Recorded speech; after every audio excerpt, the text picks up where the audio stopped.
Kumar Gupta, Maths and Science teacher in St. Michael's Academy, Bethiya. And in this video, we shall learn about science for class 7, chapter 12, respiration in animals and plants.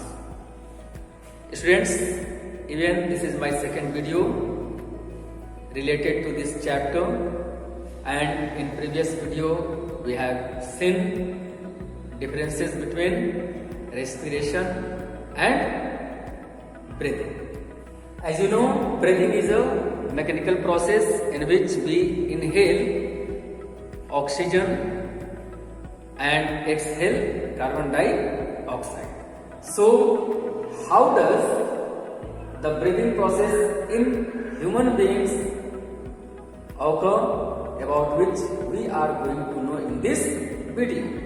So, the main organs for breathing include nose, nasal passage, pharynx, trachea, bronchi and bronchus. About this we are going to read in detail through our book. So let's read book and try to know more and more about them. Breathing in human beings. Lungs. Lungs are the main respiratory organs in our body. They are a pair of spongy, highly elastic and bag-like structure. They enclose thin-walled and tiny air sacs called alveoli. तो ये हमारे फेफड़े, ये हमारे श्वसन अंगों के मुख्य अंग होते हैं और यह देखने में कैसे होते हैं? स्पॉन्ज की तरह अत्यधिक इलास्टिक, फैलने वाले और फिर खुद ब खुद सिकुड़ जाने वाले, और यह बैग की रचना होते हैं जो पतले दीवारों से घिरे होते हैं और इसे अनगिनत छोटे छोटे हवा भरने के बैग होते हैं जिनको हम alveoli के नाम से जानते हैं. The surface of alveoli is covered with a network of blood capillaries, and when we breathe in, these alveoli are filled with fresh air. Oxygen from this air enters the blood capillaries and carbon dioxide from blood comes out. यानी जब ये alveoli चूंकि blood capillaries यानी हमारे रुधिर की जो छोटी छोटी नसें होती हैं इनसे संपर्कित होते हैं, इसलिए जब हम सांस लेते हैं तो इन alveolis में, इस बैग में हवाएं भर जाती हैं और फिर इन हवाओं से ऑक्सीजन लेकर ये alveoli ब्लड कैपिलरीज को पहुंचा देते हैं और फिर वहां से यह पूरे बॉडी में ऑक्सीजन का संचरण हो जाता है. पुनः हमारे बॉडी से कार्बन डाइऑक्साइड का निष्कर्षण होता है और यह हमारे मुंह से होते हुए बाहर चले आते हैं.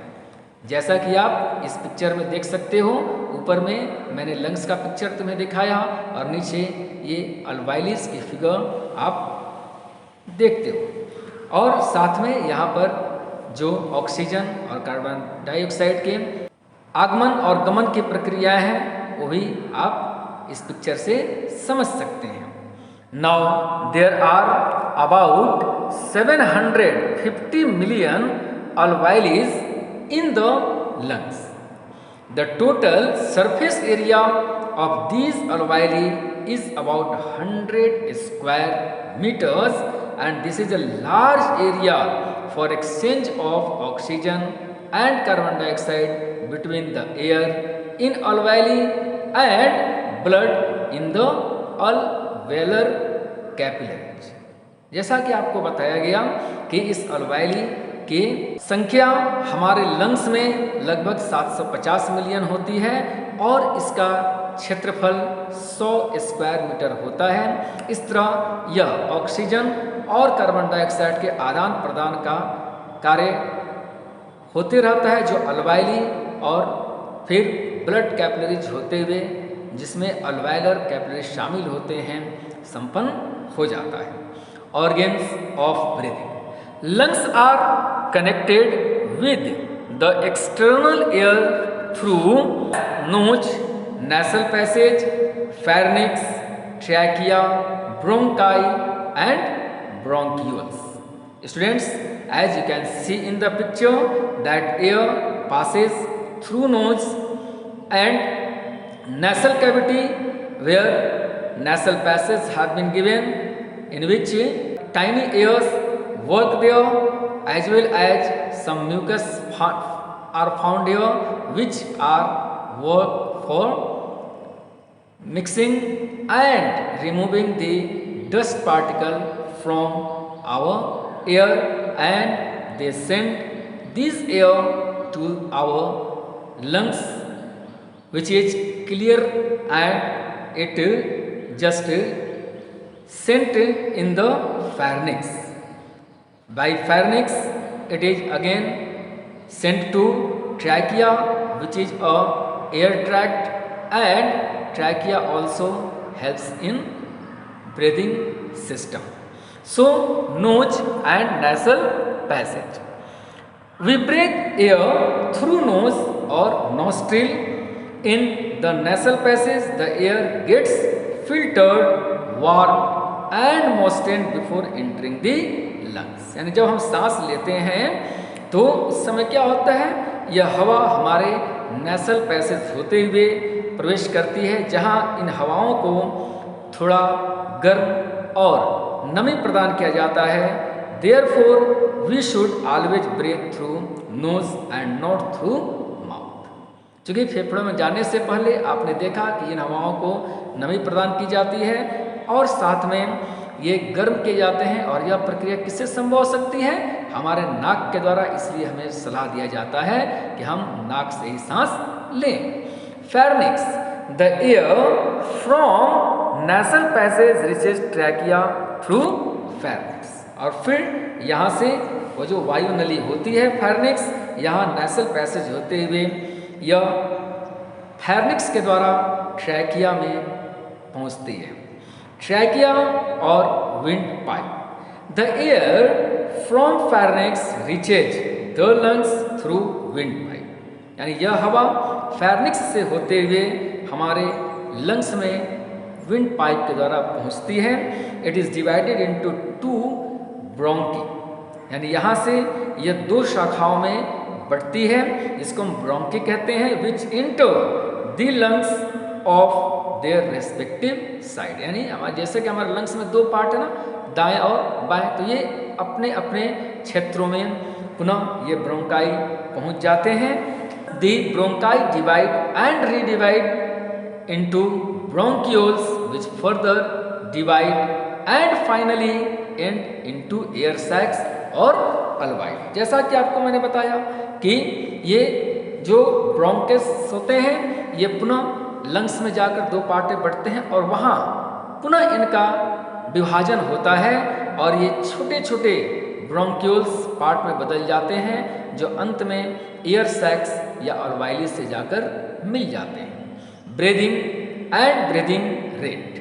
Breathing is a mechanical process. It involves taking in air rich in oxygen into the lungs and giving out of carbon dioxide from the lungs. जैसा कि आपको पता है कि श्वसन एक यांत्रिक प्रक्रिया होती है और इसमें हम ऑक्सीजन को अपने फेफड़ों में ले जाते हैं और वहाँ से यह ऑक्सीजन हमारे शरीर के विभिन्न कोशिकाओं में पहुँचता है और पुनः उन कोशिकाओं से होते हुए कार्बन डाइऑक्साइड गैस हमारे फेफड़ों में आता है और मुंह से बाहर चला आता है और इसी प्रक्रिया को हम श्वसन कहते हैं।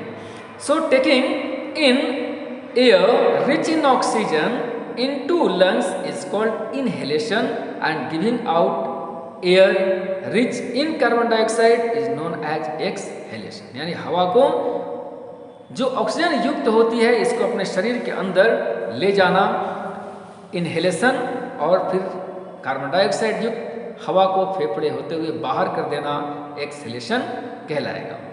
Inhalation and exhalation occur continuously and alternately.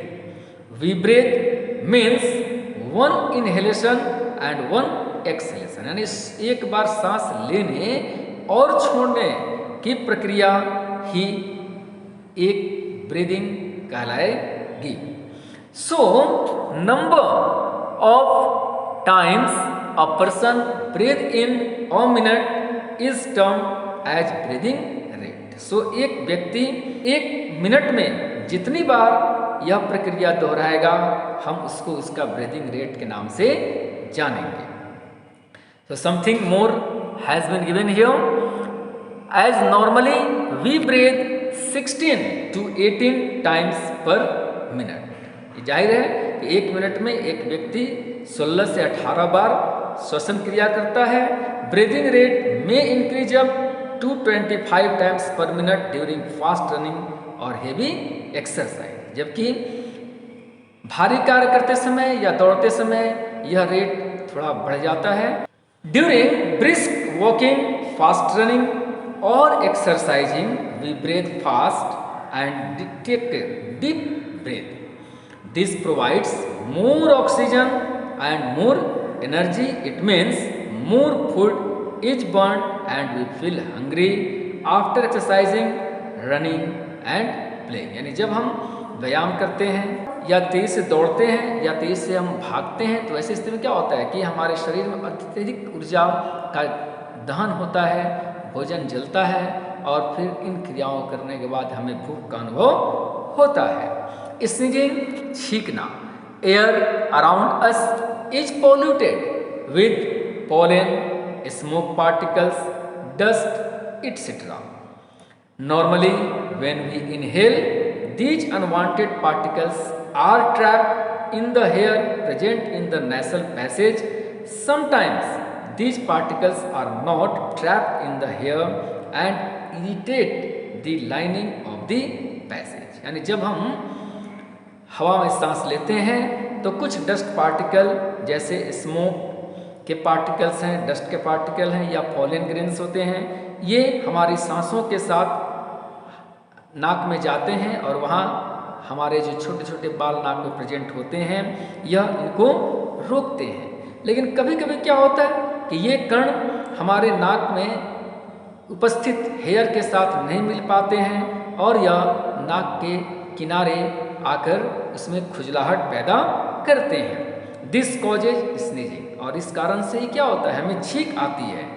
As a result of sneezing unwanted particles are thrown out and only clean air enters the lungs.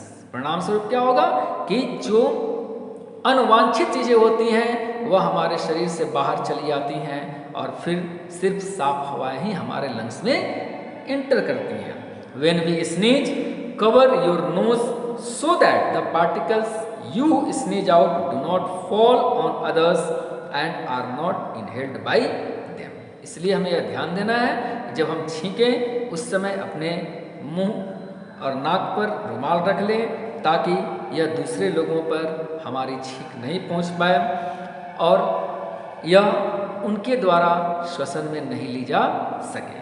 So students, about mechanism of breathing we will read in the next video. Till then, thank you.